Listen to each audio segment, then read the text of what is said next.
Halo pemirsa Kitab Mawas Diri. Dalam video kali ini, saya akan membawakan sebuah pembahasan yang berjudul Sejarah Raden Wijaya. Semoga pembahasan ini dapat menjadi pengetahuan untuk kita semua. Tanpa berlama-lama lagi, langsung saja kita ke pembahasannya. Raden Wijaya, Sri Kertarajasa Jayawardhana, 1293 hingga 1309. Raden Wijaya adalah pendiri sekaligus Raja Mojopahit yang pertama. Raden Wijaya dinobatkan pada bulan Kartika tahun 1215 Saka, yaitu 12 November 1293, dengan gelar Sri Kertarajasa Jayawardhana. Ia juga dikenal dengan nama lain, yaitu Nararya Sanggrama Wijaya, menurut Kidung Harsa Wijaya. Raden Wijaya adalah anak dari Rakian Jayadharma, raja ke-26 dari kerajaan Sunda Galuh, dan Dyah Lembutal, seorang putri Singosari. Dengan demikian, Raden Wijaya merupakan keturunan langsung dari Wangsa Rajasa, yaitu dinasti pendiri kerajaan Singosari. Ken Arok, raja pertama Singosari, 1222 hingga 1227, memiliki anak Mahesa Wonga Ateleng dari Kendedes. Mahesa Wonga Ateleng memiliki anak Mahesa Cempaka yang bergelar Narasingamurti. Menurut negara Kertagama, Mahesa Cempaka memiliki anak Dyah Lembutal yang diberi gelar Dyah Singamurti, dan kemudian menurunkan Raden Wijaya. Ibu kota kerajaan Mojopahit meliputi Kecamatan Soko, Trowulan, dan Jatirejo di Kabupaten Mojokerto dan Kecamatan Mojoagung, Mojowarno, serta Sumobito di Kabupaten Jombang. Kawasan ini berada pada luas 10 x 10 km persegi. Namun ada versi lain yang menyebut 9 x 11 km persegi. Pusat kota ini berada di dalam kawasan ibu kota, dan lokasinya kini berada di Trowulan. Situs-situs yang memperkuat ilustrasi pusat kota ini antara lain Candi Muteran, Candi Gentong, Candi Tengah, tempat kediaman Gajah Mada, kediaman kerabat kaum raja, dan tempat pemandian para putri kerajaan. Raden Jayadharma adalah raja ke-26 kerajaan Sunda Galuh, anak dari Prabu Guru Darmasida, raja ke-25 dari kerajaan Sunda Galuh. Setelah Raden Jayadharma tewas diracun oleh salah seorang bawahannya, Dyah Lembutal kembali ke Singosari bersama Raden Wijaya. Dalam babak Tanah Jawi, Raden Wijaya disebut sebagai Jaka Sesuro dari Pajajaran. Ia dibesarkan di lingkungan kerajaan Singosari. Menurut prasasti dan kakawin negara Kertagama, disebutkan bahwa Raden Wijaya memberi istri 4 orang putri Raja Kertanegara dengan gelar sebagai berikut. 1.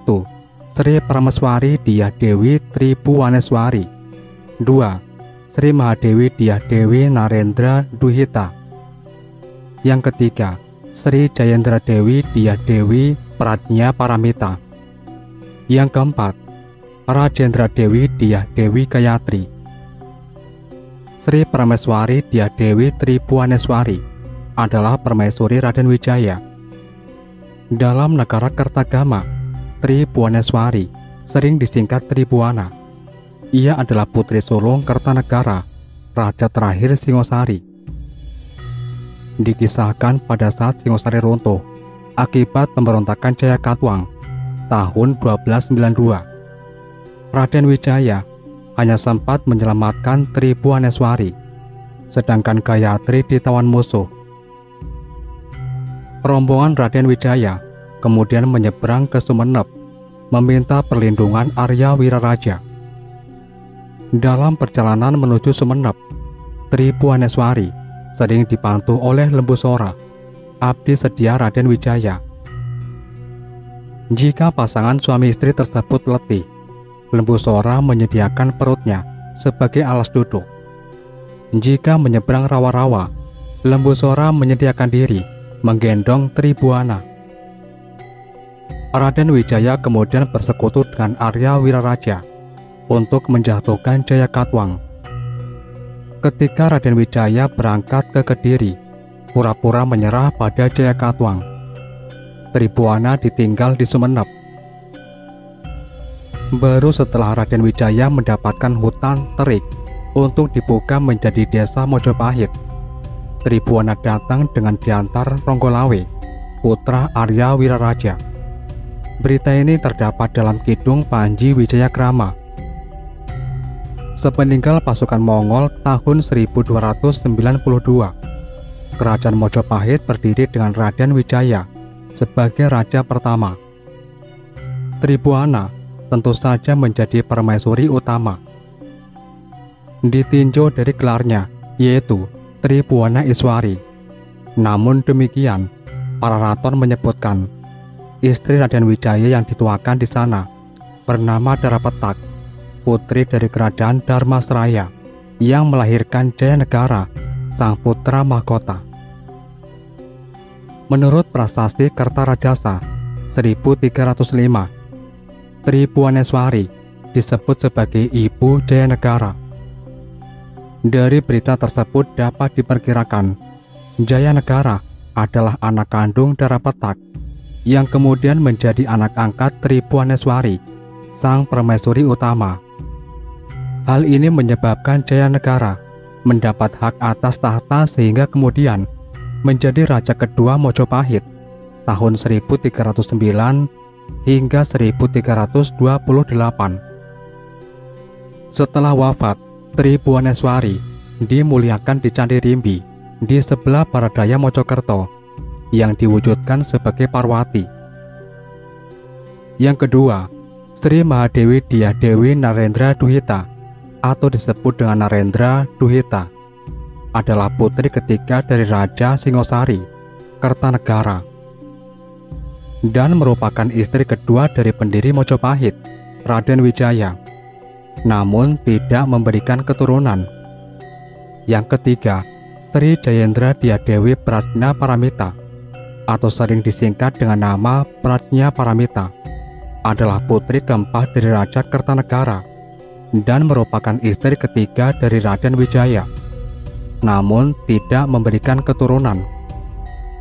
Disebutkan bahwa Prajna Paramita adalah istri paling setia di antara kelima istri Raden Wijaya. Yang keempat, Sri Rajendra Dewi Dyah Dewi Gayatri atau Gayatri. Gayatri atau Rajapatni adalah istri keempat dari Raden Wijaya. Dari Gayatri lahir Tribuana Tunggadewi, dan Raja Dewi Tribuana Tunggadewi inilah yang kemudian menurunkan raja-raja Mojopahit selanjutnya. Pada saat Singosari runtuh akibat serangan Jayakatwang tahun 1292, Raden Wijaya hanya sempat menyelamatkan Tribuaneswari saja, sedangkan Gayatri ditawan musuh di Kediri. Setelah Raden Wijaya pura-pura menyerah pada Jayakatwang, baru ia bisa bertemu dengan Gayatri kembali. Dalam Nagara Kertagama, Pupu 2 Bait 1 menguraikan bahwa Putri Gayatri, Rajapatni, wafat pada tahun 1350 pada zaman pemerintahan Prabu Hayam Wuruk. 12 tahun setelah meninggalnya Gayatri, dilaksanakan upacara Srada dan dimuliakan candi di Candi Boyolangu di Desa Kamal Pandak tahun 1362 dengan nama Prajna Paramita Puri. Baik tanah candi maupun arsanya diberkati oleh Pendeta Janawidi. Yang kelima, Darapetak Indreswari. Menurut para raton, 10 hari setelah pengusiran pasukan Mongol oleh pihak Mojopahit, datang pasukan Kepuan Abrang yang pada tahun 1275 dikirim Kertanegara menaklukkan Pulau Sumatera. Pasukan tersebut membawa 2 orang putri Mauli Marwadewa dari kerajaan Dharmasraya bernama Darajingga dan Darapetak sebagai persembahan untuk Kertanegara. Nama Darapetak berarti merpati putih.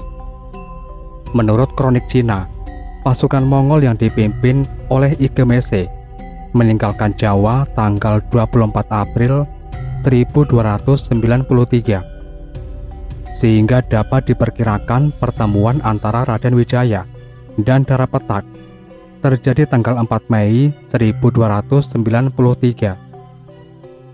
Karena Kertanegara sudah meninggal, maka ahli warisnya, yaitu Raden Wijaya, mengambil Darapetak sebagai istri, sedang Darajingga diserahkan kepada Adwaya Brahma, seorang pejabat Singosari yang dulu dikirim ke Sumatera tahun 1286. Darapetak pandai mengambil hati Raden Wijaya, sehingga ia dijadikan sebagai istri Tinuheng Pura, atau istri yang dituakan di istana. Padahal menurut negara Kertagama, Raden Wijaya sudah memiliki 4 orang istri, dan semuanya adalah putri Kertanegara. Pengangkatan Darapetak sebagai istri tertua mungkin karena hanya dirinya saja yang melahirkan anak laki-laki, yaitu Jayanegara. Sedangkan menurut negara Kertagama, ibu Jayanegara bernama Indraswari. Nama ini dianggap sebagai gelar resmi Darapetak. Para raton menyebutkan Raden Wijaya hanya menikah 2 orang putri Kertanegara saja. Pemberitaan tersebut terjadi sebelum Majapahit berdiri. Diperkirakan mula-mula Raden Wijaya hanya menikahi Tri Bhuwaneswari dan Gayatri saja. Baru setelah Majapahit berdiri, ia menikahi Mahadewi dan Jayendradewi pula. Dalam Kidung Harsa Wijaya, Tri Bhuwana dan Gayatri masing-masing disebut dengan nama Puspawati dan Pusparasmi. Masa pemerintahan Raden Wijaya, Sri Rajasa Jayawardhana. Setelah Raden Wijaya menjadi Raja Majapahit, beliau kemudian mengangkat pengikut-pengikutnya yang berjasa dalam perjuangan mendirikan Majapahit menjadi pejabat tinggi dalam pemerintahan. Menurut Serat Kekancingan Kedadu 1294, antara lain, Arya Wiraraja menjadi Rakyat Mahamantri Agung, diberi daerah status khusus Madura, dan diberi wilayah otonom di Lumajang hingga Blambangan. Nambi diangkat menjadi Rakyat Mahapati atau Perdana Menteri. Ronggolawe menjadi Rakyat Mahamantri Agung, diangkat sebagai Adipati Tuban. Sora menjadi Patih Daha atau Kediri. Nama-nama pejabat pemerintahan Majapahit pada zaman pemerintahan Raja Kertarajasa sesuai piagam penanggungan tahun. 1. Mahamantri Katrini. Rakyat Menteri Hino, dia Pamasi. Rakyat Menteri Halu, dia Singlar. Rakyat Menteri Sirikan, dia Palisir. Yang kedua, Sang Panca Wilwatika. Rakyat Patih Majapahit, Empu Tambi. Rakyat Demung, Empu Renteng. Rakyat Kanuruhan, Empu Elam. Rakyat Rangga, Empu Sasi. Rakyat Tumenggung, Empu Wahan. Yang ketiga, Patih Negara Pawahan. Rakyat Patih Daha, Empu Sora. Rakyat Demung Daha, Empu Rakat. Rakyat Rangga Daha, Empu Dipa. Rakyat Tumenggung Daha, Empu Pamor. Yang keempat, pejabat hukum keagamaan. Pranaraja menjadi Rakyat Mahamantri Agung. Dang Acarya Agraja menjadi Dharmayaksa Kasaiwan. Dang Acarya Ginantaka menjadi Dharmayaksa Kasokatan. Panji Paragata menjadi Pemegat Tirwan. Dang Acarya Anggaraksa sang pemegat di Pamotan. Dang Acarya Rudra sang pemegat di Jambi. Raden Wijaya memerintah dengan tegas dan bijaksana. Negara tentram dan aman. Susunan pemerintahan mirip Singosari, ditambah 2 menteri, yaitu Rakyan Rangga dan Rakyan Tumenggung. Sedangkan Wiraraja yang banyak membantu diberi kedudukan sangat tinggi, ditambah dengan kekuasaan di daerah Lumajang sampai Blambangan. Mojopahit merupakan negara agraris dan sekaligus negara perdagangan. Mojopahit memiliki pejabat sendiri untuk mengurusi pedagang dari India dan Tiongkok yang menetap di ibu kota kerajaan maupun berbagai tempat lain di wilayah Mojopahit di Jawa. Raja dibantu oleh sejumlah pejabat birokrasi dalam melaksanakan pemerintahan. Dengan para putra dan kerabat dekat raja memiliki kedudukan tinggi. Perintah raja biasanya diturunkan kepada pejabat-pejabat di bawahnya, antara lain Arca Harihara, Dewa Gabungan, Siwa dan Wisnu sebagai penggambaran Kertarajasa. Rakyan Mahamantri Katrini biasanya dijabat putra-putra raja. Rakyan Mantri Ri Pagiran Kiran, Dewan Menteri yang melaksanakan pemerintahan. Dharma Yaksa, para pejabat hukum keagamaan. Dharma Upapati, para pejabat keagamaan. Dalam Rakyan Mantri Ri Pagiran Kiran, terdapat seorang pejabat yang terpenting, yaitu Rakyan Mahapati atau Pati Hamangkubumi. Pejabat ini bisa dikatakan sebagai Perdana Menteri. Bersama-sama raja dapat ikut melaksanakan kebijakan pemerintahan. Selain itu, terdapat pula semacam Dewan Pertimbangan Kerajaan yang anggotanya para sanak saudara saja, yang disebut Batara Sapta Prabu. Dharma Putra adalah suatu jabatan yang dibentuk oleh Raden Wijaya. Anggotanya berjumlah 7 orang, yaitu Rakuti, Rasemi, Pratanca, Rawedeng, Rayuyu, Rabanyak, dan Rapangsa, yang semuanya tewas sebagai pemberontak pada masa pemerintahan Jayanegara, Raja kedua Mojopahit. Tidak diketahui dengan pasti apa tugas dan wewenang Dharmaputra. Para raton hanya mengatakan kalau para anggota Dharmaputra disebut sebagai pengalasan Wineh Suka, yang artinya pegawai istimewa. Dikisahkan mereka diangkat oleh Raden Wijaya dan tidak diketahui lagi keberadaannya setelah tahun 1328. Pada zaman Majapahit, para pegawai pemerintahan masing-masing diberi gelar sesuai jabatan yang dipangkunya dengan pembagian sebagai berikut. Golongan Rakyan, para pegawai pemerintahan yang berkah menggunakan gelar Rakyan diantaranya Mahamentri Katrini yang terdiri dari Mahamentri Hino, Mahamentri Sirikan, dan Mahamentri Halu. Pasangguhan Hulu Balang yang terdiri dari 2, yaitu Pranaraja dan Nayapati. Sang Panca Wilwatika, yaitu 5 pembesar yang diserahi tugas untuk menjalankan pemerintahan Mojopahit. Terdiri dari Patih Amangkubumi, Demung, Kanuruhan, Rangga, dan Tumenggung. Juru pengelasan, yaitu pembesar wilayah mancanegara, Narapati, negara-negara bawahan. Golongan Arya, golongan ini mempunyai kedudukan yang lebih rendah dari Rakyan. Namun karena jasa-jasanya, seorang Arya dapat dinaikkan jabatannya menjadi Wreda Mantri atau Menteri Sepuh. Golongan Dang Acarya, sebutan ini khusus diperuntukkan bagi para pendeta Siwa dan Buddha yang diangkat sebagai Dharma Yaksa atau hakim tinggi. Pembagian wilayah.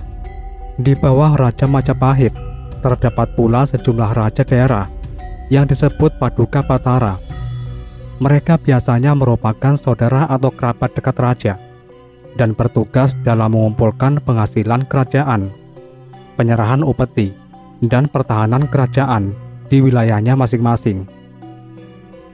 Dalam Prasasti Wingunpitu 1447 Masehi disebutkan bahwa pemerintahan Mojopahit dibagi menjadi 14 daerah bawahan yang dipimpin oleh seseorang yang bergelar Bri.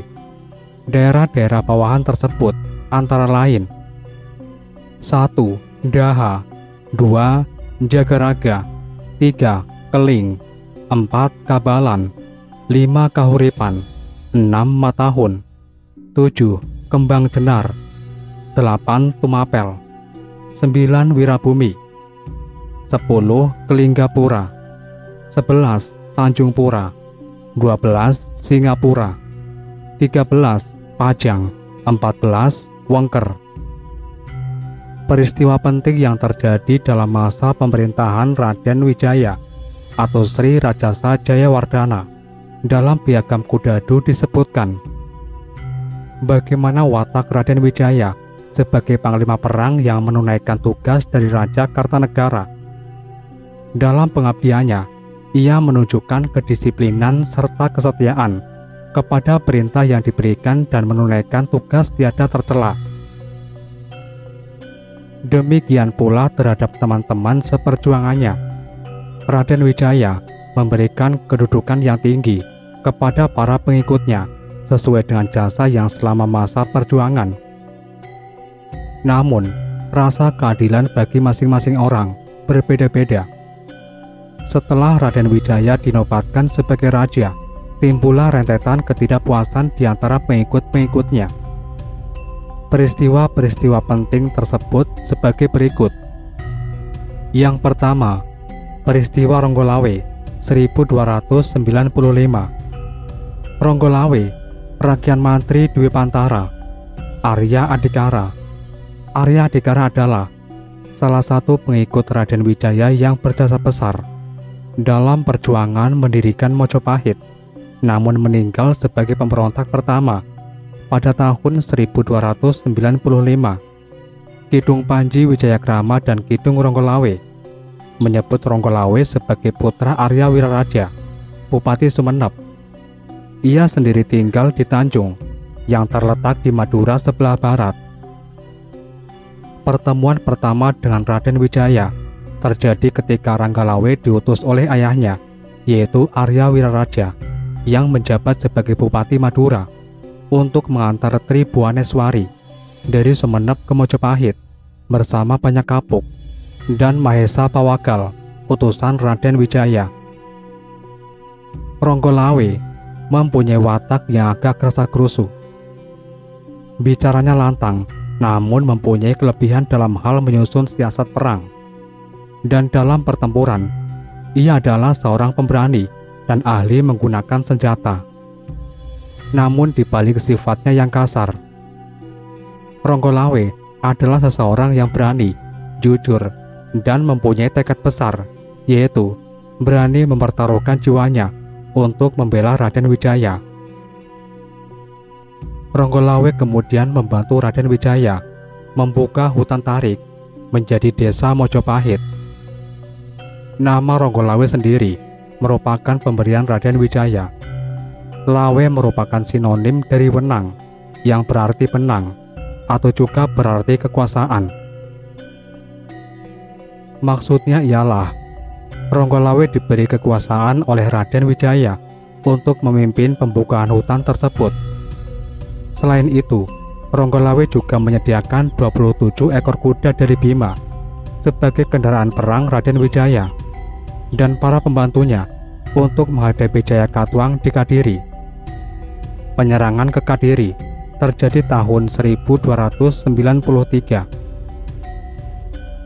Ronggolawe berada dalam gabungan pasukan Mojopahit dan Mongol yang menggempur benteng timur kota Kadiri. Pemimpin benteng bernama Sagara Winotan mati dipenggal oleh Ronggolawe. Setelah Kadiri runtuh, Raden Wijaya menjadi raja pertama Mojopahit. Menurut Kidung Ronggolawe, atas jasa-jasanya, Ronggolawe diangkat sebagai Bupati Tuban, yang merupakan pelabuhan utama Jawa Timur saat itu. Prasasti Kudadu 1294 yang memuat daftar nama para pejabat awal Mojopahit ternyata tidak mencantumkan nama Ronggolawe. Yang ada ialah nama Arya Adhikara dan Arya Wiraraja. Menurut para raton, Arya Adhikara adalah nama lain Arya Wiraraja.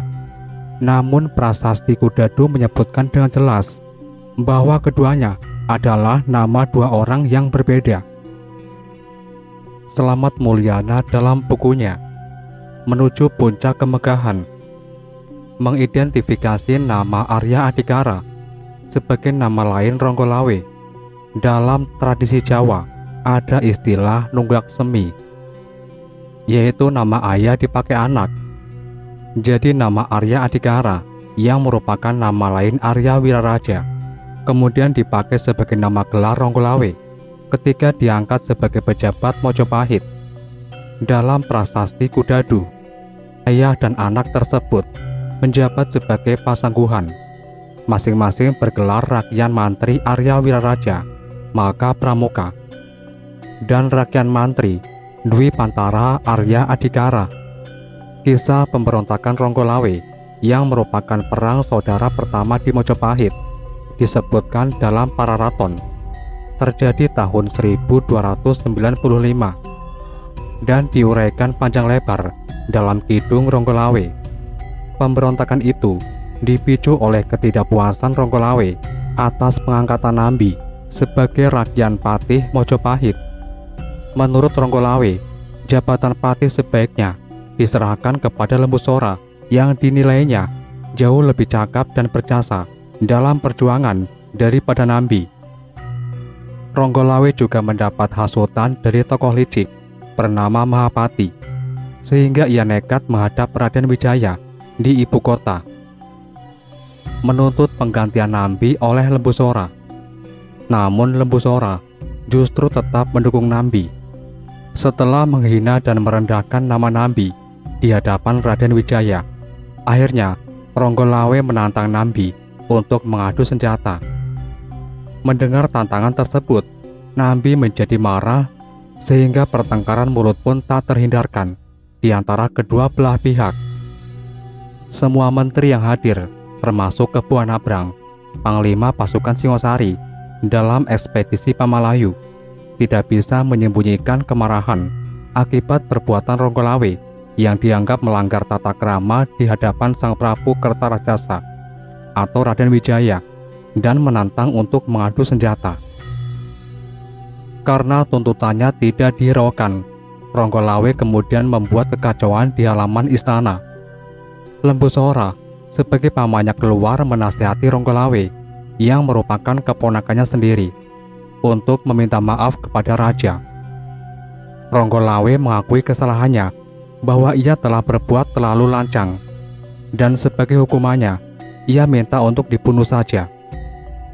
Sora tidak memenuhi permintaan keponakannya dan menasihatinya untuk mengingat segala kebaikan Prabu Kertarajasa, di mana Ronggolawe diberikan kebebasan untuk keluar masuk istana siang maupun malam.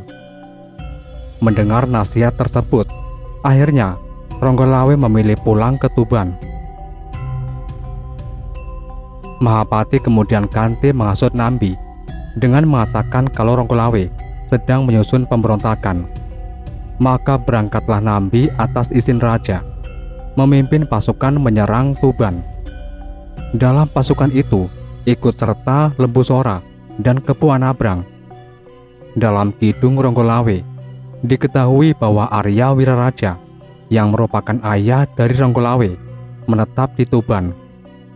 Ketika mendengar putranya telah pulang dari Mojopahit, ia langsung menemuinya. Dari tingkah laku putranya, Arya Wiraraja menangkap sesuatu yang tidak baik akan terjadi kepada anaknya. Arya Wiraraja kemudian menanyakan apa yang telah terjadi ketika menghadap Sang Prabu. Ketika mendengar penjelasan yang disampaikan putranya, Arya Wiraraja terdiam dan hatinya makewuh. Mana yang harus dipilih? Cinta kepada anak atau setia kepada sang Prabu? Arya Wiraraja kemudian menasihati anaknya untuk tetap setia kepada sang Prabu, karena berkhianat akan mempunyai akibat yang sangat berat, baik di akhirat maupun dalam kelahiran kembali. Mendengar nasihat ayahnya, Ronggolawe terdiam dan mengakui kesalahannya. Namun darah kesatria yang mengalir dalam dirinya mengharamkan bagi dirinya untuk mundur dari keperwirayudan tersebut, akan dipertahankan sampai mati. Setelah nasihatnya tidak didengar lagi oleh putranya, Arya Wiraraja kemudian memanggil para menteri, kepala desa, Akuwu dan Demang untuk mempersiapkan pasukan untuk menghadapi serangan dari Mojopahit. Mereka mengharapkan agar Nambilah yang nantinya memimpin pasukan dari Mojopahit, karena Nambilah orang yang paling mereka cari. Para pengikut Ronggolawe di daerah Mojopahit kemudian meninggalkan daerahnya menuju daerah Tuban. Namun ketika mereka hendak menyeberangi sungai Tambak Beras, air sungai sedang pasang, sehingga mereka dapat disusul oleh pasukan dari Mojopahit di bawah pimpinan Nambi. Mereka semua akhirnya dapat dihancurkan oleh pasukan dari Mojopahit. Hari-hari berikutnya, pagi-pagi sekali, pasukan dari Mojopahit menyeberangi sungai Tambak Beras untuk mencapai Tuban. Mantri Kekarangan dan Tambak Baya dari Tuban memberitahukan kepada Ronggolawe bahwa pasukan Mojopahit telah tiba, dan segera Ronggolawe memerintahkan pasukannya untuk menyerang pasukan dari Mojopahit. Mendengar datangnya serangan, Ronggolawe segera mempersiapkan pasukannya. Kidung Ronggolawe menyebutkan nama istri Ronggolawe adalah Martaraga dan Tirtawati. Mertuanya adalah gurunya sendiri, bernama Ki Ajar Palandongan. Dari Martaraga lahir seorang putra bernama Kuda Anjampiani. Ronggolawe kemudian mohon pamit kepada istrinya untuk menghadapi pasukan dari Mojopahit. Martaraga berusaha mencegah kepergian suaminya karena mempunyai firasat bahwa sesuatu yang tidak baik akan menimpa suaminya oleh mertuanya sendiri, yaitu Ki Ajar Palandongan. Ronggolawe juga dibujuk agar mengurungkan niatnya untuk maju ke medan pertempuran. Namun sekali lagi, bujukan tersebut tidak dihiraukan oleh Ronggolawe. Sampai di sini dulu pembahasan kita kali ini, dan nantikan kelanjutan pembahasan ini di video berikutnya. Tetap di channel Kitab Mawas Diri.